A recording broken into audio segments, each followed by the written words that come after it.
सा बेटे एक दो बातें जल्दी से लिख ले, मैंने बड़ी प्यारी प्यारी आपके लिए प्रिपेयर की है स्लाइड्स कि टाइम कम लगे। आइए बेटे, chapter 2 ethical principles in business. मैंने आपको चर्चा कर दी, फिर मैं आपको स्लाइड्स लिखवा रहा हूं, उसके बाद मैं आपको लेके जाऊंगा आप ही की बुक के पास। तो जल्दी से शुरू करेंगे lecture 1। First point, a business organization. A business organization is a collection of values. A business organization is collection of values, comma, norms. बेटे, it is a collection of values, norms, shared by different people and lots of issues, and where lots of issues are being handled। आराम से lecture 1, अ business organisation. मैं बता रहा हूं what is the meaning of business organisation. A business organisation is, एक business organisation is a collection of values, a collection of norms, a collection of principles, a collection of people where lots of issues are being handled. तो मैंने first point में आपको organisation की बात बताई और मैंने एक बड़ी प्यारी सी इमेज बनाई, बीच में लिखा बिजनेस, बीच में लिखा ऑर्गेनाइजेशन, क्योंकि चैप्टर का नाम है इथिकल प्रिंसिपल्स इन बिजनेस। तो बीच में लिखा मैंने बिजनेस, बीच में लिखा मैंने ऑर्गेनाइजेशन, ऊपर लिखा values, norms, people, issues, principles. बेटे सेकंड पॉइंट लिखेंगे, ऑल कॉर्पोरेट डिसीजंस। जितनी भी कॉर्पोरेट डिसीजंस हैं, किंगफिशर एयरलाइन का जो फाइनेंस मैनेजर है उसकी जो डिसीजंस हैं विजय माल्या या उस कंपनी के बोर्ड ऑफ डायरेक्टर्स पे डिपेंड करती है। इन्फोसिस के जो फाइनेंस मैनेजर हैं सिक्का साहब, उनके डिसीजंस उनके बोर्ड ऑफ डायरेक्टर्स पे डिपेंड करती है। टाटा मोटर्स की डिसीजंस रतन टाटा की बोर्ड ऑफ डायरेक्टर्स पे डिपेंड करती है। तो मैं सेकंड पॉइंट ये लिख रहा हूं, all corporate decisions of a corporate entity, all corporate decisions of a corporate entity is, all corporate decisions of an entity is based on, यहां से शुरू करते हैं बेटे, all corporate decisions of a corporate entity। बेटे ये diagram बनाइए, बड़ा ही प्यारा सा फ्लो चार्ट है। मैंने लिखा ऑल कॉर्पोरेट डिसीजंस और decisions of an entity is based on corporate values and norms. उस एंटिटी की क्या वैल्यूज है, उस एंटिटी के क्या कोड ऑफ कंडक्ट है, उस एंटिटी का क्या कोड ऑफ एथिक्स है, उस एंटिटी का क्या क्रेडो है। बेटा सब बताऊंगा आपको। मैं ये कह रहा हूं एक कंपनी की ऑर्गेनाइजेशन की डिसीजंस उसके एथिक्स पे, उसकी वैल्यूज पे डिपेंड करती है। तो जैसे मैंने इसके बाद कॉर्पोरेट वैल्यूज के नीचे मैंने 1 लिखा है, फिर मैंने 2 लिखा है और फिर मैंने 3 लिखा है। 1 कॉर्पोरेट वैल्यूज एंड एथिक्स में फर्स्ट है sets the climate of organization. अगर किसी कंपनी में कॉर्पोरेट एथिक्स हैं, कॉर्पोरेट वैल्यूज हैं, तो उससे एनवायरनमेंट भी वैसा ही बन जाता है। जैसे पॉजिटिव एनवायरनमेंट होता है और नेगेटिव एनवायरनमेंट होता है। अगर सब लोग पॉजिटिव सोचते हैं तो एनवायरनमेंट भी पॉजिटिव बन जाता है, और कोई नया व्यक्ति उस एनवायरनमेंट में आता है तो उसका बिहेवियर भी पॉजिटिव हो जाता है और वो भी पॉजिटिव डिसीजंस लेता है। एज कंपेयर टू अगर हम ये कहें मर गए, खत्म हो गए, बर्बाद हो गए, नेगेटिव एनवायरनमेंट बनाए और कोई नया आए, तो उसकी बॉडी में भी नेगेटिव वाइब्रेशंस आएंगी। तो ये ड्यूटी किसकी है बनाने की? बोर्ड ऑफ डायरेक्टर्स की। तो बेटे first point, sets the climate of organization. Second, it affects the behaviour and decision making ability. बेटे बिहेवियर चेंज हो जाता है, और जब बिहेवियर चेंज होता है तो एबिलिटी चेंज होती है। किससे? मेरे से नहीं, वैल्यूज से।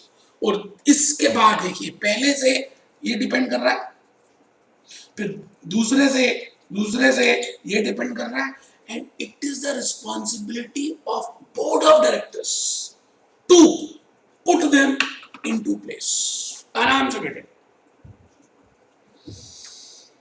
चैप्टर 2 कर रहे हैं, लेक्चर 1 है। मैं आपको बस यही बता रहा हूं कि ऑर्गेनाइजेशन का मतलब क्या है। मैं आपको दूसरी बात ये बता रहा हूं कि क्या प्रिंसिपल्स होने चाहिए किसी भी ऑर्गेनाइजेशन में। मैं आपको ये बता रहा हूं कि वो प्रिंसिपल्स को सेट करना किसकी जिम्मेदारी है। ये 3 बातें बेटे मैंने बताई है। आप थर्ड पॉइंट लिख ले, गोल्स। एक एंटिटी का क्या गोल है, प्रिंसिपल्स, वैल्यूज, क्रेडो। एक बच्चा कहता है क्रेडो क्या है, बताऊंगा बेटे बताऊंगा, अभी चुपचाप लिख लीजिए। अभी मानिए जर्मन लैंग्वेज है, आप चुपचाप लिख लीजिए credo. Ethics always set at the top. एक ऑर्गेनाइजेशन में goals, principles, values, credo, ethics बेटे टॉप लेवल पे सेट होती है, always set at the top. Board of directors have the ultimate responsibility. Board of directors have the ultimate responsibility for success and failure. बेटे बड़ों की ही responsibility है। और एक ऑर्गेनाइजेशन में, एक बिजनेस एंटिटी में board of directors Mukesh Ambani, Nita Ambani, Anil Ambani, Tina Ambani, बेटे नाम तो सुने हुए हैं। इन्हीं की ड्यूटीज हैं कि रिलायंस में कैसे एथिक्स चले, कैसे गोल्स हो, क्या प्रिंसिपल्स हो, क्या नॉर्म्स हो, सेट करना किसकी ड्यूटी है? इन्हीं की। तो लिखे, because they have the fiduciary relationship। एक बच्चा कहता है सर आप जब इतनी तेज बोलते हो तो मेरी नींद खत्म हो जाती है। बेटे मैं यही तो चाहता हूं कि आपकी नींद खत्म हो जाए और आप मेरे लेक्चर्स को, मेरी बॉडी लैंग्वेज को ध्यान से देखो, ध्यान से सुनो। तो मैं थर्ड पॉइंट की बात आगे चल रहा हूं। मैं आपसे ये कह रहा हूं, फोर्थ पॉइंट लिख लीजिए। वैसे तो मैं बता चुका हूं कि शेड्यूल 4 में भी ये स्पेसिफाई कर दिया है कि इंडिपेंडेंट डायरेक्टर्स के क्या कोड ऑफ कंडक्ट होने चाहिए। तो इसका मतलब it is a duty of top level to frame the principles, values and norms. और इसमें मैंने 2 केस स्टडी बताई है। एक केस स्टडी बताई कि भाई एक बड़ी प्यारी सी कंपनी है, ब्लू चिप कंपनी है, लिस्टेड कंपनी है, लेकिन उनके यहाँ पर सड़ा हुआ एटमॉस्फेयर है, सड़ा हुआ बिहेवियर है। और दूसरा बताया कि मेरे को छोटी कंपनी है लेकिन मुझे वेलकम कार्ड दिया, चॉकलेट्स दी, फ्लावर्स दिए, सब मिलके मेरे से बात की। तो बेटे मैं आपको यही कहने जा रहा हूं। और फिर मैंने एक आपको बताई केस स्टडी, क्या बताई कि कॉम्प्लायंस डिपार्टमेंट और फाइनेंस डिपार्टमेंट अकाउंट कौन ओपन करेगा, who is the duty, who is responsible. अब मैं आ रहा हूं लास्ट पॉइंट पे, बेटे सबसे कीमती पॉइंट है आज के लेक्चर का। मैंने आपको सबसे पहले ये चर्चा करी, ये देखिए जरा ध्यान से, मैंने क्या चर्चा की, ऑर्गेनाइजेशन क्या होती है, फिर मैंने कहा प्रिंसिपल्स होने चाहिए या नहीं होने चाहिए, फिर मैंने कहा whether top level is responsible for ethical climate. Yes, तो मैं इसके लिए क्या क्या क्वेश्चंस आपको दे चुका हूं। एक बार बुक बेटे बाहर निकाल लेंगे तो बहुत बढ़िया रहेगा। पहला क्वेश्चन में आ जाए, concept 1, what is the importance of ethical principles in business। पहला क्वेश्चन बेटे सीएस दिसंबर में आ चुका है, मैं थोड़ा सा इधर कर देता हूं देखने के लिए, 2013 में आ चुका है, और बेटे आता ही रहता है कि क्या इंपॉर्टेंस है। और दूसरा क्वेश्चन आ चुका है, an if efficient leader is responsible to balance profit motivated entrepreneurial skills, corporate citizenship, discuss the role of leadership in business ethics in the light of the above statement। तो कहने का मतलब है व्हाट इज और why there is a need और importance of ethics, वो discuss कर रहे हैं बेटे। तो ऑर्गेनाइजेशन वैल्यूज ग्रेटली इन्फ्लुएंस, पहली बात ही बड़ी कीमती आ रही है बेटा, हाईलाइटर बाहर निकाल लें। एक ऑर्गेनाइजेशन की जो वैल्यूज हैं वो इफेक्ट करती हैं डिसीजंस को। ये देखिए, मैं थोड़ा सा फॉन्ट छोटा कर देता हूँ, एक्चुअली में पूरा नहीं आ रहा बेटे, अच्छा ज्यादा ही छोटा हो गया बेटा, कोई नहीं। Organisation culture comprises of attitude, organisation का culture attitude, experience, belief and values, it can be defined as specific collections of values and norms which are shared by people and groups in an organization and which control the way. बेटे बड़ी प्यारी सी line है, मैं तो चाहूंगा कि आप इसको बोल्ड करें। And it controls the way in which people interact with each other. An important component of this is it's official it's ethical climate, कि एक ऑर्गेनाइजेशन में सब लोग क्या करते हैं, कैसे बिहेव करते हैं, ये सब डिपेंड करता है एथिकल क्लाइमेट पे। इसलिए किसी भी ऑर्गेनाइजेशन में एथिक्स होने चाहिए, प्रिंसिपल्स होने चाहिए, नॉर्म्स होनी चाहिए, वैल्यूज होनी चाहिए। अब आगे जी मैं क्वेश्चन नंबर 2 में, बेटे क्वेश्चन नंबर 2 चेक करिए, बहुत बार आ चुका है, दिसंबर 2009, दिसंबर 2010, दिसंबर 2011। एक बच्चा कहता है क्या खाली दिसंबर में आता है? बेटे वो अब आपकी मर्जी है, आप जैसे मर्जी सोचो। मैंने तो आपको ये बताया कि क्वेश्चन 2 करना है। What is the role of board of directors in ethical management of a company? कह रहा है जी रोल ऑफ डायरेक्टर्स क्या है, और the board of directors hold ultimate responsibility for their companies necessary failure और success. In the light of this give a statement. The ethical tendency और climate of an organisation is set at the top. तो बेटे ये सारे questions अलग अलग ढंग से पूछे हैं, आंसर सभी का एक है और आप सबके आंसर्स अलग अलग करते हैं। तो भूपेश आनंद ने मेहनत की, सभी तरह के जो क्वेश्चंस हैं आपके आरटीपी में, आपकी बुक में, आपकी स्टडी में, आपके कंपेंडियम में, उनको पढ़ा और उसके बाद कैटेगराइजेशन प्रिपेयर की। मुझे तो सुनने में आ रहा है कुछ बच्चे कह रहे थे सर वो ऑथर्स भी ना आपकी बुक की चीटिंग कर रहे हैं। करने दो बेटे, मैं कॉपीराइट फाइल कर दूंगा, कोई दिक्कत ही नहीं। आइए आइए मैं आपके सामने इस समय क्वेश्चन नंबर 2 की हेडिंग को मार्क कर रहा हूं। मैं ये बता रहा हूं कि बोर्ड ऑफ डायरेक्टर्स की क्या रिलेशनशिप है और बोर्ड ऑफ डायरेक्टर्स ही क्या रिस्पॉन्सिबल है।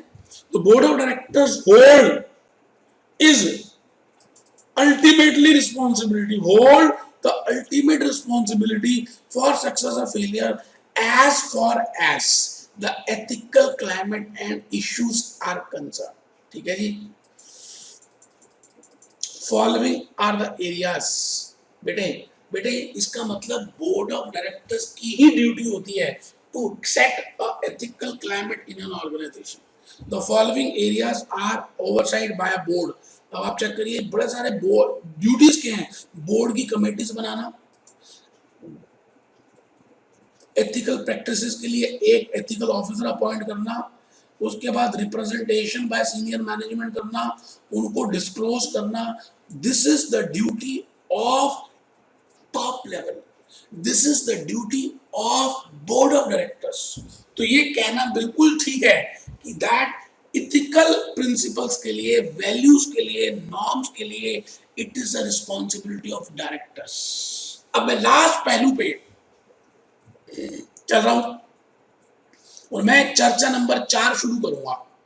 ध्यान से देख लीजिए, चर्चा नंबर 4 ये कहती है कि क्या whether whether whether any any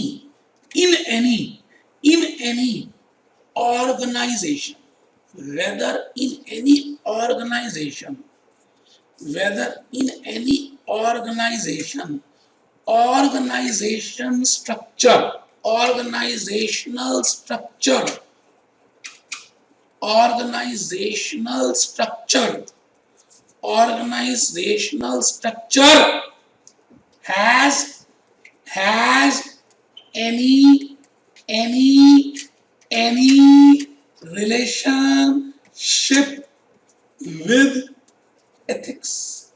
आराम से बेटे, कोई जल्दी है ही नहीं यार, एक लेक्चर ज्यादा हो जाएगा, छोटे छोटे तो लेक्चर है, आज लेक्चर फर्स्ट है, मैं तो छोटी छोटी बातें बता रहा हूं कि ऑर्गेनाइजेशन क्या होती है, प्रिंसिपल्स क्या होते हैं, क्या प्रिंसिपल्स होने चाहिए, अगर होने चाहिए तो इसको कौन बनाएगा। उसके बाद मैं लास्ट मुद्दा बता रहा हूं कि क्या एक ऑर्गेनाइजेशन का जो स्ट्रक्चर है क्या वो अफेक्ट करता है उस एंटिटी की एथिक्स को। एक बच्चा कहता सर ये तो बताओ स्ट्रक्चर होते क्या है और कितने प्रकार के होते हैं, और उसके बाद हम देखेंगे रिलेशनशिप। बिल्कुल बेटे, मैं बताऊंगा, आपने एक चैप्टर पढ़ा था मैनेजमेंट में बेटे, उसमें दो तरह के स्ट्रक्चर्स हो सकते हैं। एक हो सकता है बेटे, हम कहते हैं सेंट्रलाइज्ड ऑर्गेनाइजेशनल स्ट्रक्चर, जो बिल्कुल सेंट्रलाइज होता है बेटे, जिसमें सारी चीजें टॉप लेवल ही करती है, उसको बोलते हैं सेंट्रलाइज्ड ऑर्गेनाइजेशनल स्ट्रक्चर। और दूसरा होता है बेटे डिसेंट्रलाइज्ड ऑर्गेनाइजेशनल स्ट्रक्चर। आराम से बेटे, आराम से, मैं कहता हूं नरेंद्र मोदी जी ही प्राइम मिनिस्टर है, वही फाइनेंस मिनिस्टर बन जाते हैं, वही डिफेंस मिनिस्टर बन जाते हैं, वही होम मिनिस्टर बन जाते हैं, वो कहते हैं कि मैं ही बनूंगा सब कुछ, मैं पावर नीचे डेलीगेट नहीं करूंगा। तो सोचिए फिर हमारे देश का क्या हाल होगा।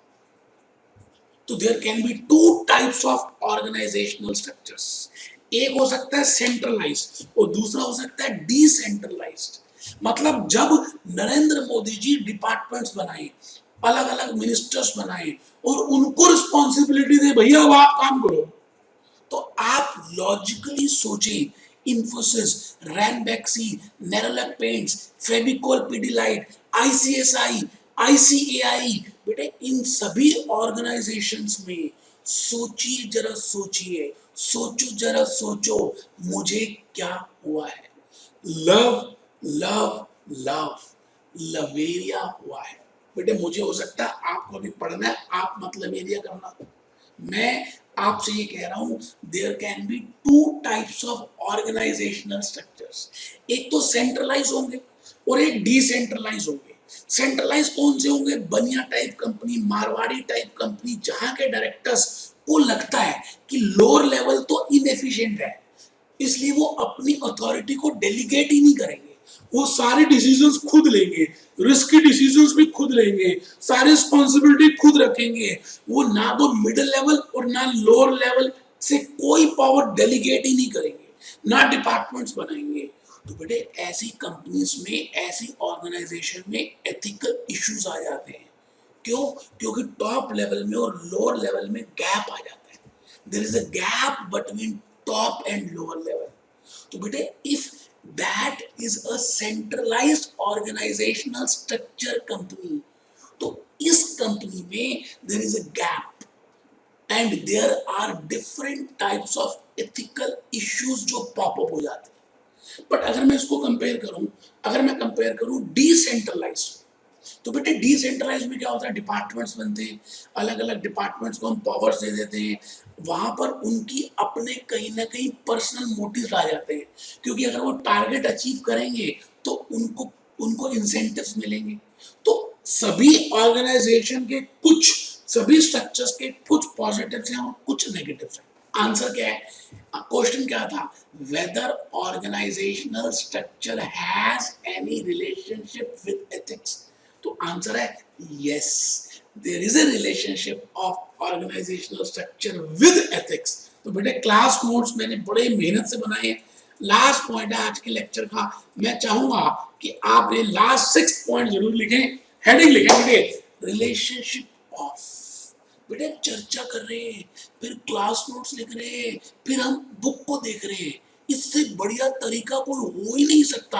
आप जब लिखते हैं ना तो आपको ज्यादा याद होता है। तो प्लीज लिखें, प्लीज लिखें। एक तो दूर बैठे और एक ये थ्योरी का सब्जेक्ट है, आपको इथिकली, मैं फिर बता रहा हूं, कसम है आपको चढ़ा चुका था मैं, आपको लिखना है। लिखें relationship of organizational structure and ethics।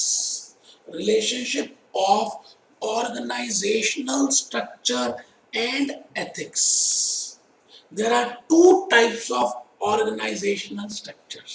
एक बच्चा कह रहा है दूसरे बच्चे को कि इसका आंसर तो सर ने पहले ही दे दिया है, मुझे पता है बेटा दिया, बेटा फिर भी लिखना है, फिर भी लिखना है, आप लिखेंगे तो ज्यादा समझ आएगा बेटे, प्लीज लिखें। तो दो तरह के स्ट्रक्चर्स मैंने लिखे हैं बेटे, एक है सेंट्रलाइज्ड ऑर्गेनाइजेशनल स्ट्रक्चर और दूसरा है decentralized organizational structure. There are two types of structures. इस दुनिया में दो तरह के स्ट्रक्चर्स हो सकते हैं ऑर्गेनाइजेशन को लेकर। तो आइए जरा सेंट्रलाइज को देख लें, उसके फीचर्स देख लें। ऐसे ही बनाना है बेटे फ्लो चार्ट, ऐसे ही फ्लो चार्ट बनाना है जिससे आपको पेपर में जाने से पहले याद हो जाए।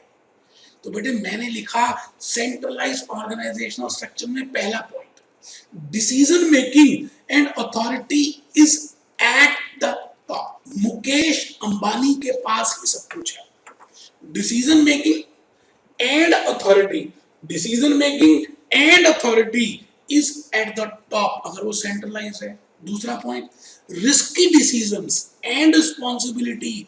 बेटे रिस्की डिसीजंस और रिस्पॉन्सिबिलिटी भी कौन लेगा?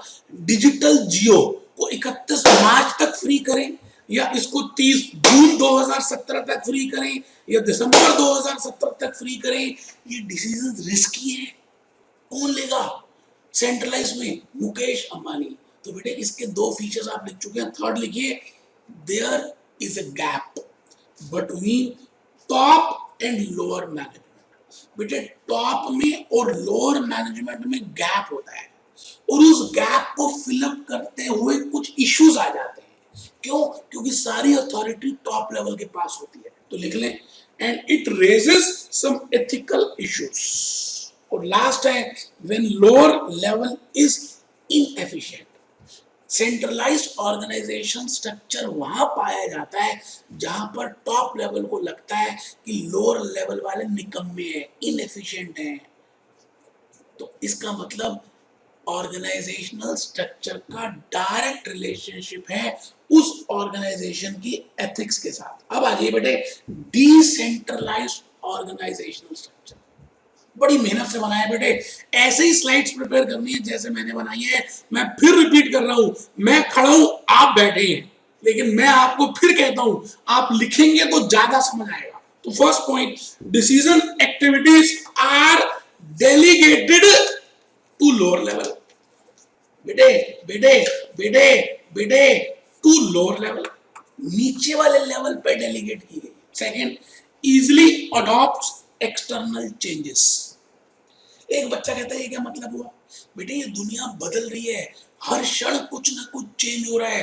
कंपनीज एक्ट 2013 आ गया, जीएसटी आ गया, ये लॉज आ गए। तो बेटे इन सबको जल्दी से लोअर लेवल एब्जॉर्ब कर लेता है अगर वो डिसेंट्रलाइज्ड ऑर्गेनाइजेशनल स्ट्रक्चर है।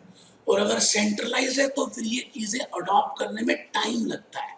तो मैं इस समय डिसेंट्रलाइज के आपको लाभ और हानियां बता रहा हूं और ये बता रहा हूं कि उसका रिलेशनशिप एथिक्स के साथ कैसे।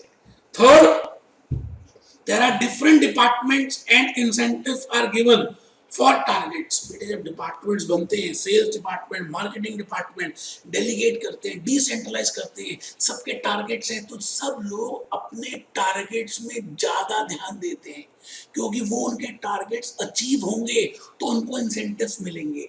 तो डिसेंट्रलाइज का ये भी नुकसान है। तो बेटे थर्ड पॉइंट लिखें, there are different departments and incentives are given for the targets, hence they are working for personal motives।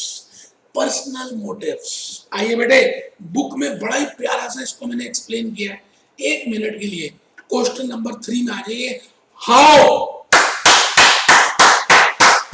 Organisation structure is related with ethics. बेटे दिसंबर 2009 में आ चुका, दिसंबर 2013 में आ चुका मेरे बेटे।